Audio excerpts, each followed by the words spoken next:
How did Durex become so popular? That's what we are going to discuss in today's episode. Hello, everyone. I am the host. And here, on this channel, we discuss business stories of companies that are worth learning from. This company needs no introduction.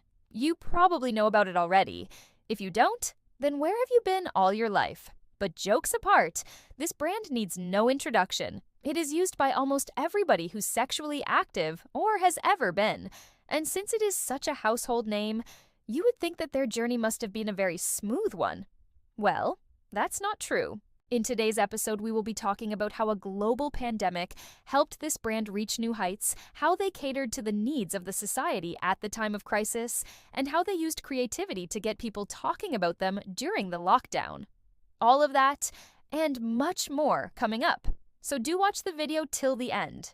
Also, let's aim for 1,000 fan-rated likes on this one. So drop a like, leave a comment, and let's get started. So let's start with a little history of Durex. Did you know that the company that manufactures Durex was actually founded by a bicycle company? Yes, you heard that right. London Rubber Company was founded by Thomas Hancock in 1879. The company manufactured pneumatic tires and inner tubes for bicycles. But soon they realized that the rubber used in their products was being wasted due to air holes and cuts. So to make use of the leftover rubber, they decided to produce condoms. Initially, these were sold in plain packaging without any kind of promotion or advertising. They only used the slogan "safe and sure." And if you look closely at the logo, you will notice a bicycle in it, which represents the company's roots. The company's first international breakthrough came when it secured a contract from the U.S. Army to supply condoms during the Spanish-American War. After that, there was no looking back. Their product range expanded to include diaphragms, cervical caps, and sponges. But the real boom came after World War II. In 1948, the London Rubber Company introduced a latex rubber called Indo, which was stronger than the ones previously used. And this was a big deal because latex rubber was cheaper than the animal gut or linen fabric that was used earlier. This meant that condoms were now more affordable and accessible to the masses. But like every other business, this company too faced its share of ups and downs. In the late 1970s, they got into trouble due to a shortage of natural rubber. This was mainly because their supplies from abroad were disrupted, so to overcome this problem, they shifted to synthetic rubber. Another challenge came when they had to fight a lawsuit. An Australian woman claimed that she contracted HIV because of a tear in the condom. And even though they won the case, it affected their reputation. To overcome this, they started manufacturing dual-barrier condoms, which were made of polyurethane. This was a very technical process, and very few companies were able to manufacture these condoms. But this step turned out to be a major leap in their history because it helped them establish trust and safety among customers. By the year 2000, they had already established themselves as a trusted name in the market. In fact, it was also found that 1 in 3 sexually active people in the UK were using Durex products. But, like we mentioned before, this story has a lot of twists and turns. So let's talk about what happened next. Before we move on, we would love to ask you to support us by becoming a patron. We have some exclusive content on our Patreon page, including weekly Q&A sessions, a book club, and much more. You can access all of that and even suggest future topics by supporting us. You can click on the link in the description or visit our Patreon page directly. All right, so moving on, in 2006, this company was acquired by a multinational company. Now, this might come off as a setback, but trust me, when I say this move opened a lot of doors for them. With the help of their new parent company, they expanded their global reach and also collaborated with NGOs to spread awareness about sexual education and safe sex. They also entered into licensing agreements with other companies to expand their product portfolio. One such product was the Durex Extra Safe Condom. These were specially designed condoms which had 2 layers of protection. And as the name suggests, they provided extra protection against tearing, breakage, and slippage. Their marketing campaigns were also quite unique. Instead of relying on shock value tactics, they opted for a more informative approach. They educated people about safe sex and the importance of using protection. And that's why their advertisements often featured doctors, medical experts, and healthcare professionals. In fact, they even partnered with Playboy to distribute free condoms in their magazines. And guess what? This campaign resulted in a 26% increase in their sales. Now that's what I call creativity at work. But their journey wasn't all smooth rides and fancy advertisements.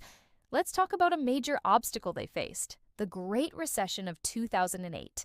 Like many other businesses, this company too had to deal with declining sales. However, instead of panicking and making rash decisions, they focused on what they could control: their marketing strategy.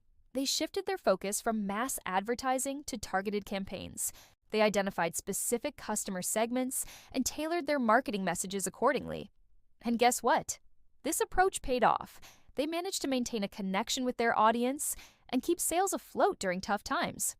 Another challenging period was when the world was hit by the COVID-19 pandemic. During the lockdown, people were confined to their homes and were avoiding social gatherings. As a result, there was a decline in the demand for their products. But instead of seeing this as a setback, they leveraged technology to connect with their audience. They launched an online campaign called Stay Apart Together. And guess what? It went viral. This campaign encouraged people to stay safe and practice social distancing while still connecting with their partners. And that's not all. They also donated millions of masks and PPE kits to healthcare workers at the time of crisis. This initiative helped them build a positive public image and reinforce their commitment to social responsibility. With each passing year, their popularity grew. Today, they stand strong with a 32% market share in the global condom market. Their annual sales are over $1 billion. They operate in over 150 countries worldwide, and they continue to innovate and adapt to the changing needs of the market. Now let's discuss some of the factors that contributed to their success. First and foremost, they identified a gap in the market and provided a solution. Condoms were already in the market, but the need for safer and more effective protection was still present. By offering high-quality, reliable products, Durex met this need and established itself as a trusted brand. Secondly, their marketing campaigns were creative and informative. Instead of resorting to shock tactics, they educated consumers about safe sex and the importance of using protection. By providing valuable information, Durex built a strong connection with its target audience and created a sense of trust.